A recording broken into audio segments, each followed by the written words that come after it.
দুই কাঁধের উপর হাত রেখে এবার ফেরেশতা বান্দাকে লক্ষ্য করে বলেন, ইআমাল ফীমা ইউস্তাকবালু ফাকাদ গুফিরা লাকা মা মাযা।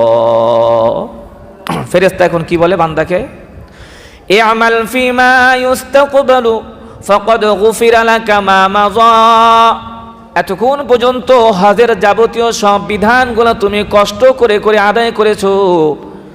তোমার শরীরের মধ্যে যত গুনাহ ছিল, তোমার কলবের মধ্যে যত গুনাহ ছিল, তোমার আমল নামার গুনাহগুলাকে আল্লাহ তাআলা সব শেষ করে ধুয়ে মুছে তোমাকে পরিষ্কার করে দিয়েছে। তুমি এখন নিষ্পাপ হয়ে গিয়েছো। ফেরেশতা তখন বান্দার দুই কাঁধের ওপর হাত রেখে বলতে থাকে, ইআমাল ফীমা ইউস্তাকবালু, এ বান্দা ফাকাদ গুফিরা লাকা মা মাযা, পিছনের কোনো গুনার জন্য তোমার চিন্তা করতে হবে না।